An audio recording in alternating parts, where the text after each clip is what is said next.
¿Cómo están? Bienvenidos a este nuevo live de Clínica Alemana, donde conversaremos con la doctora Ada Chicharro, neuróloga, y Alejandra Seckler, psicóloga, ambas por supuesto de Clínica Alemana, con quienes hablaremos sobre la epilepsia y algunos consejos para enfrentar mejor esta enfermedad. ¿Cómo está, doctora Alejandra? Hola, bienvenida. Hola, gracias.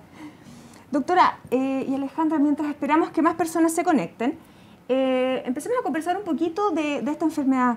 Doctora, cuéntenos, ¿qué es la epilepsia y por qué se produce en el fondo? Bueno, la epilepsia es una enfermedad crónica que se caracteriza por una predisposición a tener crisis epilépticas, las que ocurren en forma espontánea y recurrentes. Y habitualmente es por una falla en estos mecanismos de neurotransmisión neuronal. Si nosotros recordamos las clases de biología del colegio, las neuronas, ¿cierto?, liberan neurotransmisores, que es captado por otras neuronas y esto se transforma en corrientes eléctricas. Y las corrientes eléctricas, cuando son excesivas o muy hipersincrónicas en distintas partes de la corteza cerebral, pueden provocar una crisis de epilepsia.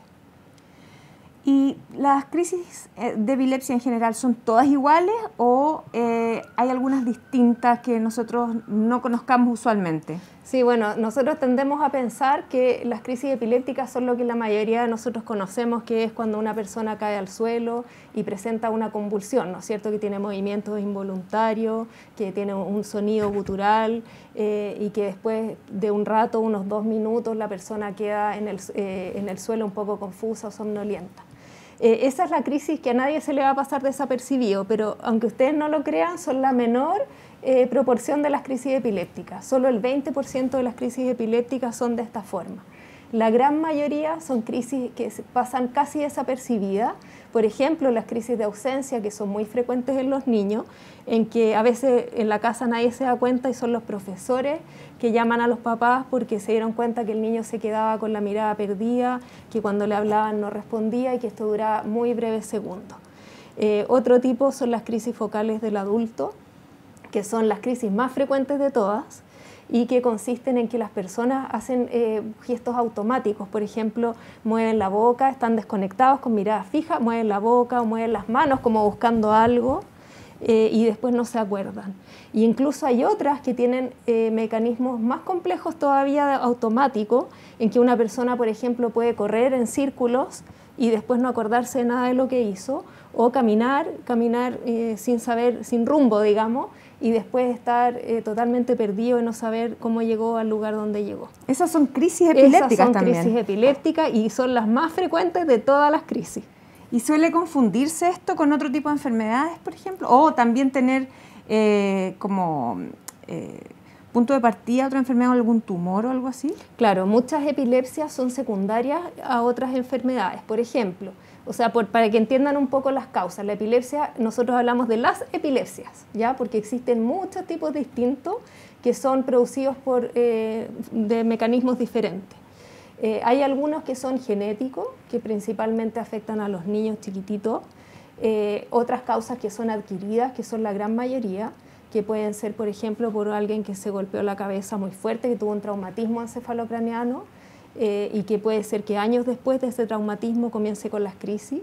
También puede suceder que alguien que tenga un accidente vascular cerebral, esa misma lesión cortical de las neuronas puede hacer que estas neuronas se pongan hiperexcitables.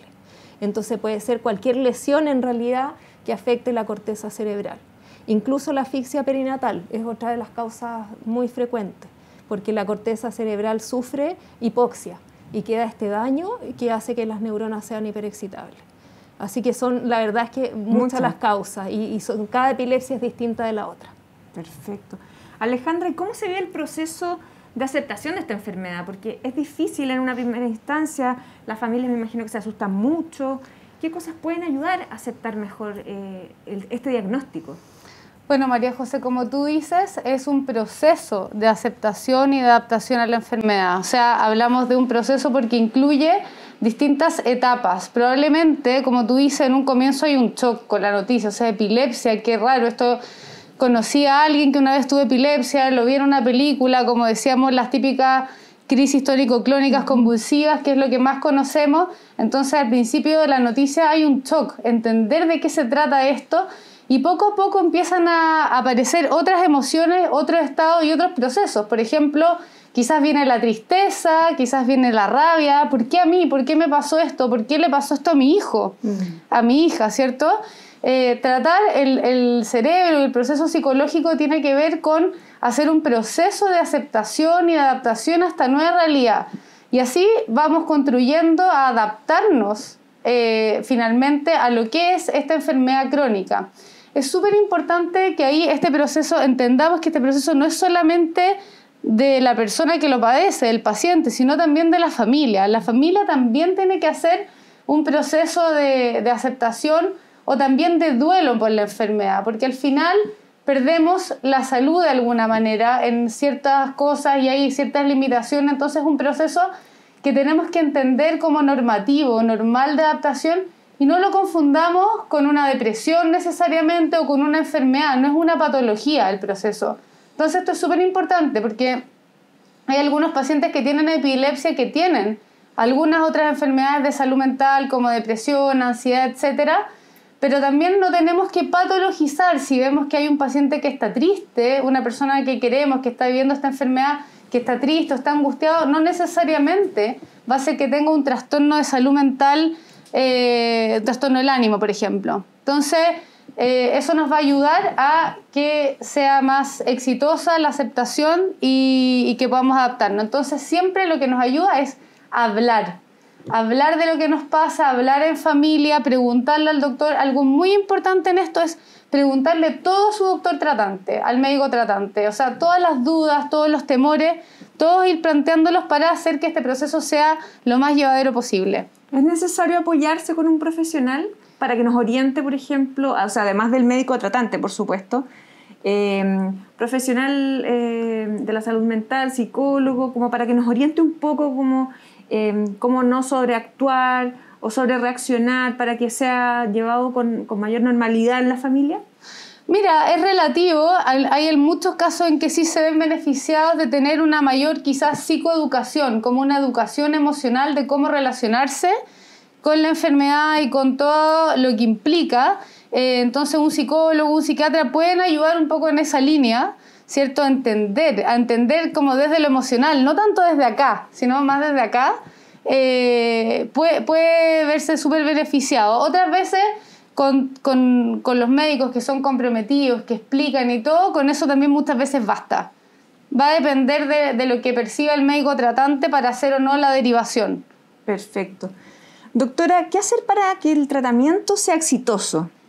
Sí, bueno, aquí en eso hay dos pilares que son fundamentales. El primero es la adherencia a tratamiento, ¿no es cierto? Que significa tomar el medicamento de la forma adecuada, es decir, las dosis que se indicaron, la frecuencia con la que se indicó y que esto sea permanente en el tiempo. Parece algo muy sencillo, pero créanme que es lo más difícil de todo. ¿Y por qué les digo con tanta fuerza eso? Porque hay estudios que son de distintas partes del mundo que nos muestran que en un promedio más o menos el 70% de las personas se olvida al menos de una dosis por mes, ¿ya? Si bien esto en otras enfermedades que requieran un tratamiento crónico puede no notarse mucho, no afectar mucho la vida y uno sigue con la dosis siguiente, en la epilepsia puede significar la ocurrencia de una crisis de estas pequeñas, que uno dice, bueno, el paciente se recupera rápido, pero depende de dónde le pase, ¿no es cierto?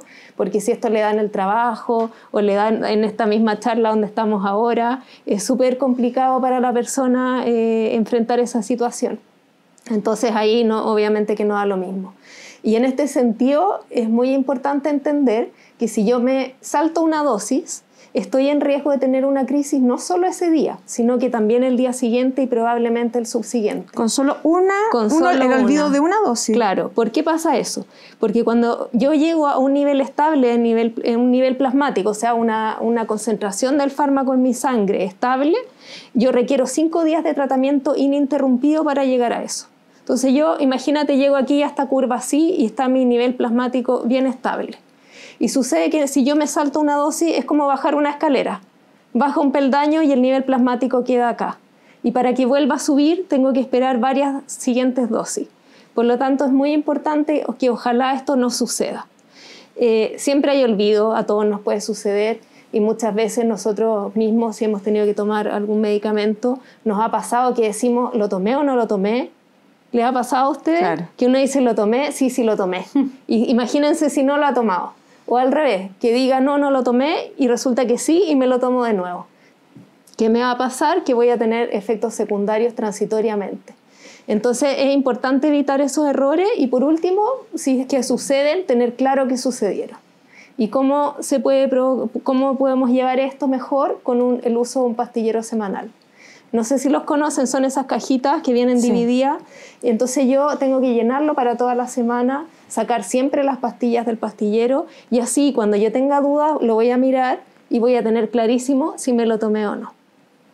Esto también es importante para la gente joven, para los niños o para los adolescentes sobre todo, que están muchas veces los papás detrás preguntándole, ¿te tomaste el remedio? ¿Te tomaste?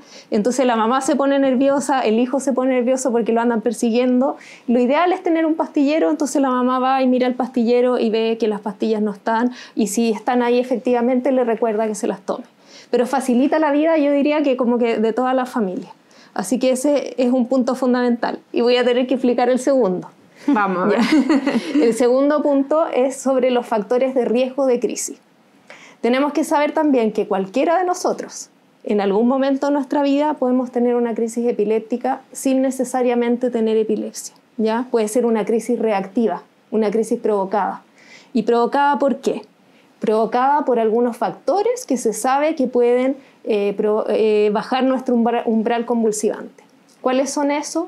La falta de sueño, el estrés, el consumo de drogas ilícitas o de algunos fármacos también, y la ingesta de alcohol. La privación de sueño yo les diría que es lejos lo más frecuente, porque todos en algún momento estamos expuestos a privación de sueño. Puede ser que nos quedemos estudiando hasta tarde, si tenemos una semana de exámenes, que durmamos pocas horas varios días, o que un día, por ejemplo, vamos a una fiesta, nos acostamos muy tarde, al día siguiente podemos ir a un partido de fútbol o teníamos una prueba y dormimos 2-3 horas. Eso nos expone, especialmente a las personas que tienen epilepsia, a tener una recurrencia de crisis. Y lo otro importante, muy importante que hay que evitar es el alcohol y obviamente cualquier tipo de drogas, incluyendo la marihuana, porque se le ha hecho como harto reclame que la marihuana sirve para la epilepsia. La marihuana no sirve para la epilepsia, hace mal, tiene un componente que es el THC que hace al revés, hace mal para la epilepsia. Así que les puedo explicar después por qué se dice eso, porque hay un componente que si se extrae tú lo puedes usar como tratamiento, pero la marihuana en sí misma no, ¿ya? Y el alcohol, siempre los pacientes me dicen, doctora, es que yo tomo y no me pasa nada. Y eso sí es real, porque no pasa en el momento que estás tomando alcohol, sino que el riesgo es entre 6 y 24 horas posteriores a la ingesta. No es inmediata la reacción. No es en el momento, es después, es al día siguiente o la noche mientras está durmiendo o cuando se va a acostar. Y mientras más cantidad haya tomado y mientras más fuerte sea lo que haya tomado, especialmente los tragos destilados, tiene más riesgo de que las crisis se puedan producir. Nos venían llegando ya preguntas del público. ¿Esta enfermedad se puede gatillar a cualquier edad? Nos pregunta Rodo Mosqueda. Sí, esa es una pregunta que justo me estaban haciendo aquí en el set antes de empezar y efectivamente se puede gatillar a cualquier edad. Hay edades en que es más frecuente que se gatille, especialmente en los niños chiquititos menores de 1 año. Ese grupo tiene un riesgo más grande y también en los mayores de 60 años. Las causas son muy distintas. Probablemente en un niño pequeño la causa va a ser genética o va a ser una malformación que la trae desde el nacimiento, ¿no es cierto? Y en el adulto va a ser algo adquirido, por ejemplo, que haya tenido un accidente vascular, un traumatismo encefalocraniano, un tumor cerebral. Y a veces, lamentablemente, en muchos casos, más o menos el 40%, no conocemos la causa. Hacemos todos los exámenes, sale todo normal, tiene epilepsia, pero no sabemos por qué. Eso es un porcentaje frecuente. Alejandra, ¿cómo tratar esto en el tema familiar con niños y adolescentes? Me imagino que ahí es mucho más complejo porque se limitan ciertas acciones, hay que estar mucho más pendiente de ellos. Bueno, es una excelente pregunta, María José, porque quizás tú me estás preguntando sobre la tendencia a la sobreprotección, ¿cierto? Claro. Hay una tendencia en las familias que tienen niños o adolescentes con epilepsia a la sobreprotección. ¿Qué quiere decir la sobreprotección? Es intentar controlar las variables más allá de la protección que circundan a los niños y a los adolescentes. Entonces está esta tendencia que es natural, ¿no? Como papás quizás nos preocupamos de nuestros niños, no queremos que les pase nada, no queremos que se arriesguen a una crisis, queremos que estén lo mejor y lo más protegidos posibles, pero también lo que se ha visto es que esa sobreprotección lo que va generando a la larga es inseguridad.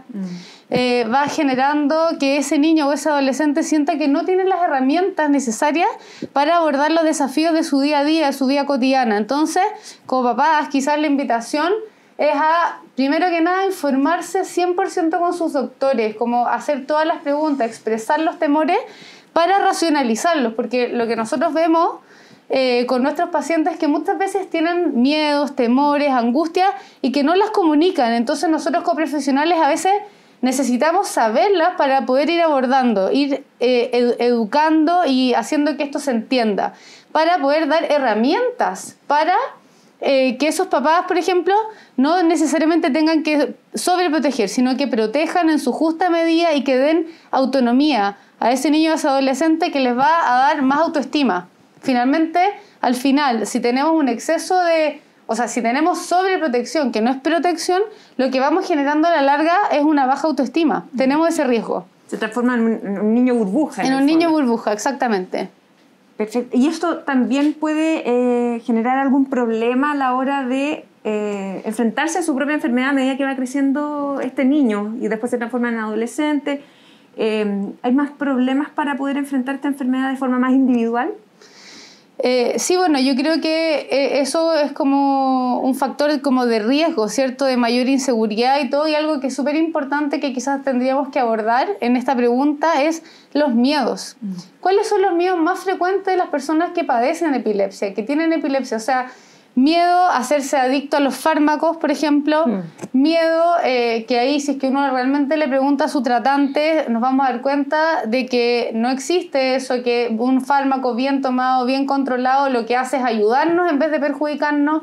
Miedo a las dificultades cognitivas, miedo, por ejemplo, a los adolescentes a que si no toman alcohol o que si se toman los remedios dejen de ser quienes son, como en términos de su personalidad, o bien se sientan aislados del grupo por no pertenecer, como es lo que se hace en la adolescencia. Entonces, es muy importante como que podamos ir abordando los temores y las distintas necesidades que van surgiendo en el proceso. ¿Cuáles son los temores más frecuentes, por ejemplo, a los que se ven enfrentados? Claro, el sentirse aislado, la adicción a algún fármaco, las dificultades cognitivas, el aislamiento. Eso quizá, las preguntas de las mujeres, por ejemplo, que están esperando guagua, están embarazadas y tienen miedo, o previamente a embarazarse, las mujeres que tienen epilepsia, o bien que les haga algo de daño a sus guaguas. Entonces, es súper importante, como te digo, abordar todas las preguntas con su tratante. Perfecto. Dentro de las preguntas del público también nos dicen qué hacer, por ejemplo, en el caso de que por primera vez nos veamos enfrentados nosotros o alguien de nuestro núcleo familiar a un ataque de epilepsia. ¿Qué hacer? ¿Ir de inmediato a urgencia, esperar, tomárselo con calma? ¿Qué es lo que recomiendan? Bueno, cuando nos vemos enfrentados a una crisis convulsiva de las grandes, tónico-clónica, lo primero que hay que saber es que hay que ayudar al paciente a que no se golpee. Eso es lo primero. O sea, si es que está en el suelo y está, por ejemplo, con movimiento cefálico y se está golpeando la cabeza, tratar de poner algo, un chaleco, algo de ropa bajo su cabeza para que no se golpee, por ejemplo, contra el suelo. No tratar de sujetarlo porque el paciente se va a mover y no se va a dejar de mover porque lo sujetemos, hay que tenerlo claro. Es importante ponerlo de lado porque a veces después de las crisis se producen vómitos y si está de espaldas puede aspirar el vómito. Entonces hay que ponerlo de lado para que lo expulse hacia afuera si es que vomita. Saber que las crisis duran más o menos entre 1 y 2 minutos. Es extremadamente raro que una crisis se prolongue más allá de eso. Por eso es importante tomar el tiempo, porque se hace muy largo, es como un terremoto, que uno dice cuánto duró y duró 1 minuto, pero parecieran 10. Fue eterno, uno lo siente así. Entonces es súper importante que se tome el tiempo y saber que la crisis autolimitada va a terminar sola, que la persona cuando termine la crisis va a quedar confusa, va a quedar somnolienta y a veces hay un periodo de agitación en que como no saben dónde está, no saben qué les pasó, se ponen agresivos. Y ahí hay que tratar de contenerlos, pero sin tratar de sujetarlos, porque si los sujetan incluso les pueden pegar. Siempre existe una tendencia a poner algo en la boca, pensando que si pongo algo en la boca mientras convulsiona, no se va a hacer daño en la lengua. Poner algo en la boca es muy peligroso y no se recomienda en absoluto, ¿ya? Incluso una vez me tocó un papá que le había puesto los dedos al hijo y le había dejado unas heridas serias en los dedos. No hay que poner nada, menos introducir algún objeto, porque eso incluso se puede hacer que lo aspire y que se pueda ahogar. La lengua puede morderse en los costados, puede salir sangre incluso, pero la lengua no se corta. Entonces es importante saber eso. Como más tranquilidad en ese sentido. Exacto. Y no hay que hacer maniobras de reanimación ni nada. Ahora, cuando es la primera crisis y yo no sé por qué le dio, es necesario llevarlo a un servicio de urgencia porque hay que hacerle un estudio y ver exactamente qué es lo que está pasando y cuál fue la causa. Claro. Si es un paciente ya conocido, que se habrá saltado una dosis, hay que seguir todo este proceso y acompañarlo hasta que se recupere, que se demoran como 20 minutos habitualmente. Perfecto. Otra pregunta del público. Fran Bene nos pregunta si existe algún indicador de alguien que va a sufrir un ataque, por ejemplo, o puede ocurrir de un momento a otro, de forma inesperada, o hay ciertos como códigos que nosotros podemos detectar de que la persona va a tener algún tipo de crisis en el fondo. Mira, generalmente el síntoma previo a las crisis, cuando son de inicio focal, o sea, en una parte del cerebro, el paciente puede sentir alguna sensación extraña que le avisa que le va a venir la crisis. Desgraciadamente, esas sensaciones son muy variables dependiendo del paciente y de en qué parte del cerebro se origine. ¿Ya? Y si lo que dependiendo del tipo de crisis también, claro. Creo que hablamos la convulsiva, ausencia, otro. Por ejemplo, las crisis de ausencia no pueden saber porque se desconectan y se conectan y nada más. Pero hay crisis focales en que sienten, por ejemplo, una de las cosas más frecuentes, sensación de déjà vu, que es sensación de que yo ya viví esta situación, que la estoy viviendo nuevamente, ¿ya? O sensación de que algo me sube en el estómago como si fuera un reflujo, pero no tengo reflujo y después inmediatamente viene la desconexión, la crisis. Pero desgraciadamente eso es inmediato antes de la crisis, son segundos en los que se precede, ¿ya? A veces hay pacientes que tienen pequeñas crisis antes, durante el día, y después, por ejemplo, en la noche tienen la crisis más grande. Pero habitualmente son crisis pequeñitas que ocurren antes. Por ejemplo, también nos preguntan, ¿cómo distinguir un accidente cerebrovascular de un ataque epiléptico? O muchas veces están ligados ambos. Sí. Mira, generalmente en el 99% de los casos se distinguen fácilmente porque el accidente cerebrovascular nos produce, cuando es algún fenómeno motor, un déficit de fuerza, una hemiplegia que nosotros llamamos, que es una pérdida de la fuerza de un lado del cuerpo. A diferencia de una crisis epiléptica en que lo que se produce es un movimiento involuntario. Hay saltos del brazo, por ejemplo, o saltos de la pierna. En cambio, en el accidente vascular es al revés. No funciona la pierna, no funciona el brazo. ¿Entumecimiento puede ser? ¿O simplemente no funciona? Generalmente hay una pérdida de fuerza, pero depende de en qué lugar de la corteza cerebral esté el infarto, si es que va a ser que perdió la fuerza o que perdió la sensibilidad. Puede ser que solamente deje de sentir un lado, pero lo pueda mover bien. Todo depende del tipo de accidente vascular. ¿Estas enfermedades o estos tipos distintos de epilepsia se sanan alguna vez o es algo crónico que nos va a acompañar el resto de nuestra vida? Hay, como les decía al principio, son las epilepsias. Hay epilepsias que dan en los niños, por ejemplo, típicamente la epilepsia ausencia, que la gran mayoría se mejora llegando a una edad más adulta, más grande, digamos, en la adolescencia, pero hay otras epilepsias que parten más tarde o que parten en el adulto y que uno sabe que van a ser epilepsias que van a seguir a lo largo de la vida y que en muchos casos incluso va a ser difícil de controlar. Perfecto. ¿La alteración de memoria son permanentes? ¿Dura para siempre? ¿Se pueden tratar? Esta es una duda de CR Palominos, nos preguntan. Mira, hay dos causas grandes de trastorno de memoria en la epilepsia. La primera es que yo tenga tantas crisis chiquititas que a lo mejor no han sido ni siquiera diagnosticadas, que yo esté con un trastorno de memoria por las crisis que estoy teniendo y que una vez que yo me trato y se me pasan las crisis, mi memoria mejore, ¿ya? Esa es una situación. Y la otra situación es una persona que tenía su memoria bien y que ha tenido tantas crisis a lo largo de su vida y tantas crisis grandes que las crisis empiezan a deteriorar la memoria. Y en ese caso, esa memoria no es recuperable, es una memoria que se va perdiendo. Por eso es importante que seamos adherentes al tratamiento y que tengamos la menor cantidad de crisis posible. Perfecto. Ya estamos llegando al fin de este live. Alejandra, una recomendación final para quienes se han sentido identificados con este tema y les causa un poco de angustia porque ven algunos, quizás, no sé, síntomas que están generando como dudas si es que tienen o no. Bueno, muy bueno el pensar cómo se están sintiendo los que nos están viendo, y me parece que algo importante es que si uno tiene una duda en relación a su propia salud o a su propia experiencia, nunca está de más preguntar. Nunca está de más preguntar, acercarse a los médicos que uno tiene cerca, preguntar sobre el tema. También es importante en este sentido ver cómo está nuestro ánimo, cómo están, porque a veces la epilepsia también, las personas que tienen epilepsia tienen una comorbilidad con otras enfermedades, entonces es muy importante que ellos tengan el espacio y la atención que necesitan. ¿Existe vergüenza, por ejemplo, en los adolescentes, el reconocer socialmente esta enfermedad? Sí, yo creo que en muchas personas sí se da una cierta sensación de vergüenza, también porque hay mucho estigma asociado, hay mucha ignorancia, hay muchos mitos asociados, y es súper importante decir que la persona que está padeciendo epilepsia no la controla, no es su voluntad, no quiso tenerla, y en ese sentido tenemos que desprejuiciar esto. Es algo que a cualquiera nos puede pasar y que tenemos que tratar de relacionarnos con la mayor normalidad, ayudar a esa persona que no se sienta discriminado, y para eso es muy importante estar informado y entender de qué se trata, ¿ya? Ayudar a ese adolescente, que son primariamente aquellos que se sienten discriminados, a veces se aíslan por temor a expresar aquello que les está ocurriendo. Es mejor contarle al círculo que nos rodea en el fondo para saber también cómo reaccionar, ¿cierto? Exacto. Sí, y yo creo también que esto que estamos haciendo es muy importante, porque como dice un lema que tenía la Liga contra la Epilepsia, que decía sacar la epilepsia de la sombra.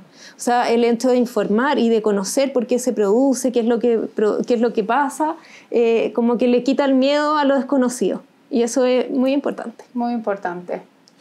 Perfecto. Doctora Alejandra, muchas gracias por conversar este tema tan interesante con nosotros el día de hoy. Muchas gracias a ti. Muy entretenido estuvo. Sí, muy interesante. Muchas personas estuvieron muy interesadas en hacer sus consultas. Así es que por nuestra parte nos despedimos. Nos encontramos pronto en un próximo live de Clínica Alemana. Que estén muy bien. Chao. Chao.